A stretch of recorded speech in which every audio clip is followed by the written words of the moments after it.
محترم بزرگوں اور عزیز دوستوں، دینی اور ایمانی بھائیوں، ہم تمام مسلمانوں کے لیے جو حضور اکرم صلی اللہ علیہ وآلہ وسلم کے الحمدللہ امتی ہیں، ہدایت اور رہنمائی کے لیے اس دنیا کو اور آخرت کو کامیاب بنانے کے لیے اللہ رب العزت نے دو چیزیں رکھی۔ پہلی وہ چیز جس کو ہم قرآن کریم کہتے ہیں، یعنی اللہ کی کتاب ہے، جس کے اندر انسان کی رہنمائی کا ہر طریقہ انسان کو سکھلایا گیا اور بتایا گیا ہے۔ یہی وہ کتاب ہے جو ہدایت اور انسان کی ترقی کا راز اپنے اندر رکھتی ہے۔ اور دوسری چیز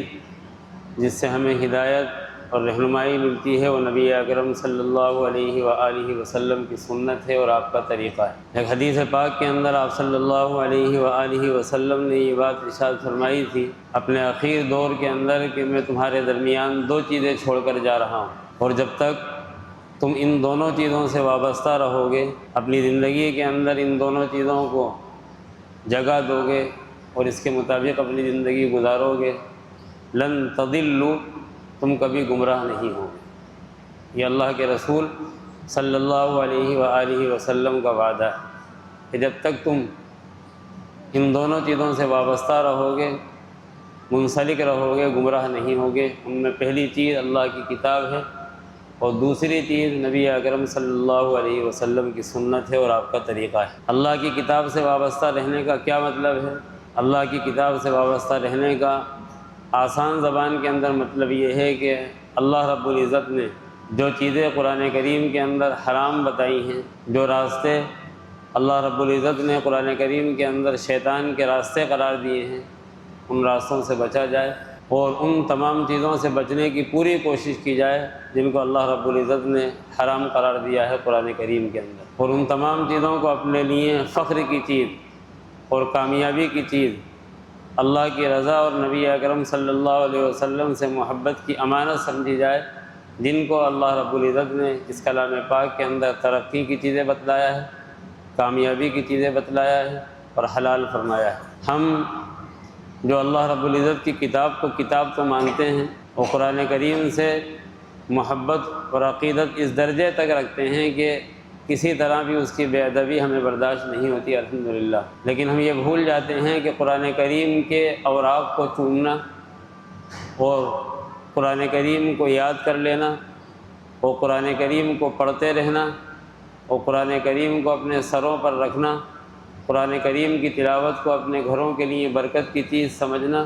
اس سے زیادہ کہیں ضروری یہ ہے کہ ہم اللہ کے احکام کی تابعداری کریں۔ وہ احکامات جو قرآن کریم کے اندر بیان کیے گئے ہیں، وہ طریقے جو انسان کو قرآن کریم کے اندر ہدایت کے طریقے سکھلائے گئے ہیں، ان طریقوں کو اندر اپنی ہم کامیابی کو مضمر جانیں۔ یہ کلام اللہ کا حق ہے۔ اللہ کی کتاب سمجھنے کے ساتھ ساتھ اس کے احکامات کو اپنانا، اس کے احکامات پر عمل کرنا، اس کی حلال کی ہوئی چیزوں کو حلال سمجھنا اور اس کی حرام کی ہوئی چیزوں کو حرام سمجھنا، یہ کتاب اللہ کا سب سے بڑا حق ہے۔ ہم دیکھتے ہیں کہ جب تک امت محمدیہ نے اور امت مسلمہ نے اس طریقے کو اپنایا کہ قرآن کریم کی احکامات کی تابعداری کو اس نے اپنی زندگی کے لیے ضروری سمجھا،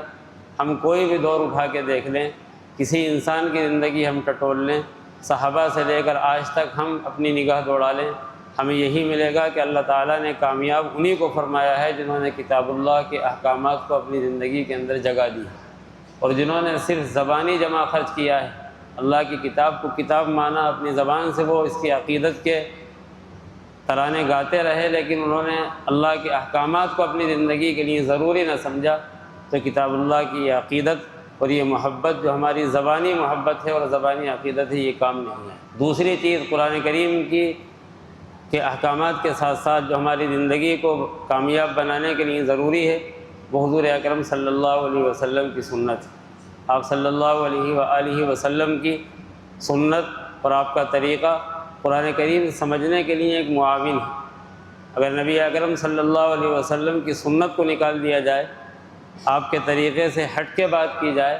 آپ کی احادیث کو چھوڑ کر قرآن کریم سمجھا جائے اور پڑھا جائے، تو نہ قرآن کریم کوئی سمجھ سکتا ہے، نہ قرآن کریم کے احکامات پر عمل کر سکتا ہے۔ آپ صلی اللہ علیہ وسلم نے ایک حدیث پاک کے اندر یہ بات ارشاد فرمائی تھی کہ مجھے قرآن ہی کی طرح بلکہ قرآن سے بھی زیادہ احادیث کا مجموعہ دیا گیا ہے جو امت کے لیے رہنمائی کا ذریعہ ہے۔ آج ہماری اس امت کے اندر، امت محمدیہ کے اندر ایسے فرقے تیار ہو گئے ہیں جو یہ کہتے ہیں کہ ہم تو صرف قرآن پر عمل کریں گے، قرآن ہمارے لیے کافی ہے۔ کچھ لوگ ایسے پیدا ہو گئے ہیں جو یہ کہتے ہیں کہ ہمارے لیے صرف حدیث کافی ہے، قرآن کی ہمیں ضرورت نہیں ہے۔ یہ دونوں فرقے وہ ہیں جو گمراہی کے راستے پر چل چکے ہیں، جنہوں نے اپنے آپ کو اہل القرآن کہا اور اس طرح اہل القرآن کہا کہ حدیث سے ان کا کوئی تعلق نہ رہا، سنت نبوی سے ان کا کوئی تعلق نہ رہا، وہ بھی گمراہی کے راستے پر چل پڑے۔ اور اسی طرح وہ لوگ جنہوں نے اپنے آپ کو یہ کہا کہ نہیں حدیث ہمارے لیے کافی ہے اور قرآن سے ہمیں کوئی سروکار نہیں، قرآن کے احکامات کی ہمیں ضرورت نہیں، وہ بھی گمراہی کے راستے پر چل پڑے۔ اللہ رب العزت نے کامیابی ان لوگوں کے لیے رکھی ہے جو قرآن کریم کو حدیث سے اور حدیث سے قرآن کریم کو ضروری سمجھتے ہیں اور لازم و ملزوم سمجھتے ہیں۔ اسی لیے آپ صلی اللہ علیہ وسلم نے یہ بات ارشاد فرمائی کہ ترکت فیکم امرین، میں تمہارے درمیان دو چیزیں چھوڑ کر جا رہا ہوں، لن تضلوا ما تمسکتم بہما، جب تک تم ان دونوں سے وابستہ رہو گے، کسی ایک سے نہیں، جب تک تم ان دونوں سے وابستہ رہو گے گمراہ نہیں ہوگے۔ اور وہ دونوں چیز کیا ہے؟ اللہ کی کتاب ہے اور اللہ کے نبی کی سنت ہے۔ جب تک انسان عمل نہیں کرتا، اس کی زندگی نہ دنیا کے اندر قابل تقلید ہو سکتی ہے اور نہ آخرت کے اندر قرآن کریم کا صرف پڑھ لینا یا احادیث کا یاد کر لینا اس کو کوئی کامیابی دلا سکتا ہے۔ ایک حدیث پاک کے اندر حضور اکرم صلی اللہ علیہ وسلم نے ان خوش نصیب لوگوں کے لیے جو قرآن کریم کو یاد کر لیتے ہیں، جو دنیا کے اندر حافظ کہلاتے ہیں، خوشخبری یہ بیان فرمائی کہ ایسے لوگ جو قرآن کریم کو حفظ کر لیتے ہیں، وہ جب حشر کا میدان قائم ہوگا اور نفسی نفسی کا عالم ہوگا، ہر ایک کو اپنی جان کی اور اپنی کامیابی اور اپنی نجات کی پڑی ہوگی، اس وقت ایک حافظ قرآن کو 10 ایسے لوگوں کی شفاعت کا حق دیا جائے گا جو ان کو جہنم سے آزاد کرائے گا، جو اس کے خاندان کے ہوں گے اور ان پر جہنم واجب ہو چکی ہوگی۔ لیکن یہ تمام کے تمام حفاظ کے لیے خوشخبری نہیں ہے۔ اس سے پہلے حدیث کے اندر یہ الفاظ بیان کیے گئے ہیں کہ اللہ رب العزت نے جو کتاب اس کو دی تھی، اس کتاب کے حرام کو اگر اس نے حرام سمجھا تھا، اس کتاب کے حلال کو اگر اس نے حلال سمجھا تھا، تب جا کے یہ شفاعت اس کو حاصل ہوگی اور یہ حق اس کو حاصل ہوگا کہ وہ 10 لوگوں کو جہنم سے سفارش کر کے آزاد کرا سکتا ہے۔ لیکن اگر اس نے صرف قرآن کریم یاد کرا اور قرآن کریم پڑھ لیا، چاہے وہ دنیا کے اندر بڑے حافظوں کے اندر شمار ہوتا رہا اور اس کو قرآن کریم ایسا یاد رہا کہ ایک لفظ بھی کبھی نہ بھولنے پایا پوری زندگی کے اندر، لیکن اس نے قرآن کریم کے احکامات پر عمل نہ کیا، اس کے حلال کو حلال نہ سمجھا اور حرام کو حرام نہ سمجھا، تو پھر یہ شرف اور یہ عزت جو نبی اکرم صلی اللہ علیہ وسلم نے بیان فرمائی ہے اس کو کل قیامت کے دن حاصل نہیں ہوگی۔ لہذا ہر مومن کی کامیابی اور ہم مومن کی خوش نصیبی اسی کے اندر ہے کہ وہ اللہ کی کتاب کے احکامات پر عمل کرنے کے لیے تیار ہو جائے اور نبی اکرم صلی اللہ علیہ وسلم کی سنت کو اپنی زندگی کے اندر لانے کے لیے تیار ہو جائے۔ جب یہ دونوں چیزیں ہماری زندگی کے اندر ہوں گی، ہمارے گزشتہ اعمال بھی باقی رہیں گے اور آئندہ نیک اعمال کی توفیق اللہ رب العزت کی طرف سے ملتی رہے گی۔ اللہ رب العزت کا ارشاد ہے، یا ایھا الذین آمنوا اطیعوا اللہ واطیعوا الرسول ولا تبطلوا اعمالکم، اے ایمان والو تم اللہ کے رسول کی اطاعت کرو اور تم اللہ کی اطاعت کرو، اللہ کی بات مانو، اللہ کے احکامات پر عمل کرو اور تم رسول اکرم صلی اللہ علیہ وسلم کے طریقے کے مطابق زندگی گزارو۔ اس کا فائدہ یہ ہوگا کہ تمہارے اعمال ضائع نہیں ہوں گے۔ اور اگر تم نے صرف اپنے آپ کو مسلمان کہا، صرف اپنے آپ کو مومن کہا، صرف اپنے آپ کو قرآن کریم کا سمجھنے والا اور قرآن کریم کا پڑھنے والا کہا، حدیث نبوی کو یاد کرنے والا کہا یا حدیث نبوی کو سمجھنے والا کہا اور اپنی زندگی کے اندر ان دونوں چیزوں کو نہیں اتارا، تو سمجھ لینا کہ تمہارے اعمال ضائع ہو جائیں گے۔ اللہ رب العزت ان لوگوں کے اعمال کو ضائع فرما دیتا ہے جو نبی اکرم صلی اللہ علیہ وسلم کے طریقے سے منہ موڑتے ہیں۔ اس حدیث کی روشنی کے اندر ہم اپنا جائزہ لے سکتے ہیں، اپنی زندگی کو ٹٹول سکتے ہیں کہ کتنے احکامات اللہ رب العزت کی کتاب کے ہماری زندگی کے اندر ہیں، کتنی ایسی چیزیں ہیں جن کو کلام اللہ نے حرام کہا ہے اور ہم نے حرام سمجھ لیا ہے، ہم اس سے کلی طور پر اجتناب کر چکے ہیں، ہم اپنی زندگی سے ان کو نکال چکے ہیں اور اگر نہ نکالا ہے تو نکالنے کی فکر کرنی ہے۔ اور کتنی چیزیں ایسی ہیں جن کو قرآن کریم نے ضروری قرار دیا ہے اور ہم نے ان کو ضروری سمجھا ہے، اگر ضروری نہیں سمجھا ہے تو ہمیں ضروری سمجھنے کی فکر کرنی ہے اور کوشش کرنی ہے۔ ہمیں صبح سے لے کر شام تک اور سونے سے لے کر جاگنے تک اور صبح جاگنے سے لے کر سونے تک اس بات کی فکر کرنی ہے کہ ہمارا کوئی بھی عمل اللہ کی مرضی کے خلاف نہ جائے، ہماری کوئی بھی کوشش نبی اکرم صلی اللہ علیہ وسلم کے طریقے کے خلاف نہ جائے، ہمارا ہر عمل اللہ کی رضا کے مطابق ہو اور حضور اکرم صلی اللہ علیہ وسلم کے طریقے کے مطابق ہو۔ حضور اکرم صلی اللہ علیہ وسلم کے صحابہ کو لوگوں نے دیکھا، ان سے دین سیکھا۔ آپ صلی اللہ علیہ وسلم نے جو کتاب چھوڑی، اس کتاب کو نبی اکرم صلی اللہ علیہ وسلم کے صحابہ کے طریقے سے انہوں نے کتاب اللہ کو سمجھا، نبی اکرم صلی اللہ علیہ وسلم کی سنتوں کو سمجھا اور اپنی زندگی کے اندر اس کو لانے کی فکر کی۔ اللہ تعالیٰ نے اس دور کے اندر ان کو ترقی عطا فرمائی۔ میں بار بار یہ بات کہتا ہوں کہ زمانہ کبھی بدلتا نہیں ہے، انسان اپنے عمل سے زمانے کو بدل دیتا ہے۔ جب انسان بدلتا ہے تو زمانہ بدلتا ہے، مسلمان بدلے، حالات بدلے۔ اس زمانے کے اندر بھی جس زمانے میں حضور اکرم صلی اللہ علیہ وسلم کی بعثت ہوئی، آپ کو نبی بنا کر بھیجا گیا، مکہ کے حالات اتنے خطرناک تھے کہ اسلام پر عمل کرنا دشوار نہیں، ناممکن تھا،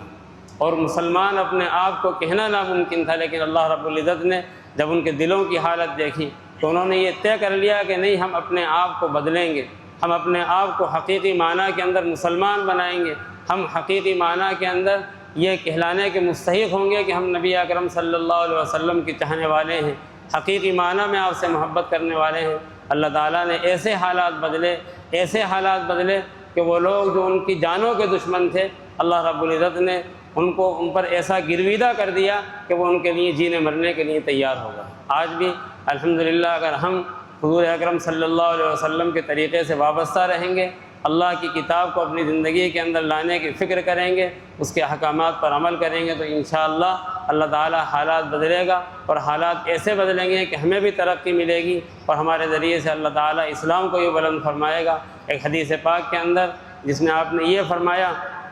کہ 2 چیزوں پر تمہیں عمل کرنا ہے، وہیں آپ نے یہ بات بھی ارشاد فرمائی تھی کہ اذکرکم اللہ فی اہل بیتی، اذکرکم اللہ فی اہل بیتی، اذکرکم اللہ فی اہل بیتی۔ دیکھو ان دونوں چیزوں کے ساتھ ساتھ میں اپنے خاندان کے لوگوں اور اپنی نسل کے لوگوں اور اپنے خانوادے کے تعلق سے تمہیں ڈراتا ہوں کہ ان کا حق کبھی فراموش نہ کرنا۔ جو لوگ نبی اکرم صلی اللہ علیہ وسلم سے سچی عقیدت رکھتے ہیں اور آپ کے خاندان کے ہیں، آپ کے خانوادے سے صحیح ان کا تعلق ہے، جو سادات کہلاتے ہیں، ان کا احترام بھی اسی طرح ضروری ہے جس طرح کہ ہمارے لیے ضروری قرار دیا آپ صلی اللہ علیہ وسلم نے کتاب اللہ پر عمل کو اور آپ صلی اللہ علیہ وسلم کی سنت کو۔ اور ہم دیکھ سکتے ہیں کہ جن لوگوں نے صحابہ پر انگلیاں اٹھائی ہیں، اللہ تعالیٰ نے دنیا کے اندر ان کو ذلیل کیا۔ جن لوگوں نے حضور اکرم صلی اللہ علیہ وسلم کے خانوادے کے لوگوں کو ستایا اور ان کو پریشان کیا، اللہ رب العزت نے ان کو دنیا کے اندر ذلیل کیا۔ اس لیے ہمیں اپنی زندگی کے اندر 3 چیزوں کا خیال خاص طور پر رکھنا ہے۔ پہلے نمبر پر ہمیں یہ کوشش کرنی ہے کہ جان بوجھ کر ہم کوئی کام اللہ رب العزت کی کتاب کے خلاف نہ کریں۔ پہلے نمبر پر ہمیں یہ کوشش کرنی ہے کہ ہمارا کوئی بھی عمل جان بوجھ کر اللہ کی کتاب کے خلاف نہ جائے، ہمارا ہر کام اللہ رب العزت کے حکم کے مطابق ہو۔ دوسری فکر ہمیں اس بات کی کرنی ہے کہ حتی الامکان حضور اکرم صلی اللہ علیہ وسلم کی سنت پر عمل کریں اور اس کو اپنی زندگی کے اندر لانے کی فکر کریں۔ جان بوجھ کر کبھی کوئی سنت ہم سے چھوٹنے نہ پائے، اور اگر ہم کسی کو سنت کے خلاف عمل کرتے ہوئے دیکھیں تو اس کو بھی روکیں اور خود بھی اس سے بچنے کی فکر کریں۔ تیسرے نمبر پر ہمارے دین اور ایمان کی حفاظت اسی چیز کے اندر مضمر ہے کہ ہم نبی اکرم صلی اللہ علیہ وسلم کے خاندان کے لوگوں سے محبت کرنے والے ہوں، ان سے عقیدت رکھنے والے ہوں، اور ان کو اپنے لیے مشعل راہ اور زندگی کا نمونہ سمجھنے والے ہوں، اور ان کی کبھی بے احترامی، ان کے تعلق سے کبھی بدگمانی، اپنے ذہن کے اندر ان کا برا خیال کبھی نہ لائیں۔ جب یہ 3 چیزیں انشاءاللہ ہماری زندگی کے اندر ہوں گی تو اللہ رب العزت نے ہم سے یہ وعدہ کیا ہے نبی اکرم صلی اللہ علیہ وسلم کی زبانی کہ لن تضلوا، تم گمراہ نہیں ہو سکتے۔ انشاءاللہ تمہارا ایمان سلامت رہے گا، تمہارے اعمال سلامت رہیں گے، اور اللہ کی نگاہ کے اندر تم مومن کہلاؤ گے، اللہ کی نگاہ کے اندر تم مسلم کہلاؤ گے۔ اور جو اللہ کی نگاہ کے اندر مسلم بن جاتا ہے، اللہ کی نگاہ کے اندر مومن بن جاتا ہے، جو اللہ کی نگاہ کے اندر نبی کا سچا امتی بن جاتا ہے، اس کے تعلق سے قرآن کریم گواہی دیتا ہے کہ وَأَنْتُمُ الْأَعْلَوْنَ إِن كُنتُم مُؤْمِنِينَ، کہ اگر تم حقیقی معنی کے اندر ایمان والے ہو تو انشاءاللہ اللہ تعالیٰ تمہیں ضرور سربلندی عطا فرمائے گا، تمہیں کامیابی عطا فرمائے گا۔ حالات آتے ہیں، بدل جاتے ہیں، جس طرح رات آتی ہے ہمیشہ نہیں رہتی، دن نکلتا ہی نکلتا ہے، اس طرح انشاءاللہ ایک دن یہ پریشانیوں کے دن ختم ہوں گے، ہمارے اوپر برسنے والی مصیبتیں ختم ہوں گی، لیکن اس کے لیے ہمیں اپنے آپ کو تیار کرنا پڑے گا، ہمیں اپنے آپ کو بدلنا پڑے گا، ہمیں اللہ سے وابستہ ہونا پڑے گا، نبی اکرم صلی اللہ علیہ وسلم کے طریقے کو اپنی زندگی کے اندر لانا ہوگا۔ انشاءاللہ اللہ رب العزت ہمارے لیے خیر کی راہیں کھولے گا اور خیر کے راستے ہمارے لیے واہ کر دے گا۔ اللہ رب العزت ہمیں عمل کرنے کی توفیق عطا فرمائے، اپنی کتاب سے وابستہ فرمائے، اپنے نبی کی سنتوں پر عمل کرنے والا بنائے، اور نبی کے خانوادے کے لوگوں سے محبت کرنے والا اور ان سے سچی عقیدت رکھنے والا بنائے۔ آمین۔ وآخر دعوانا ان الحمد للہ رب العالمین۔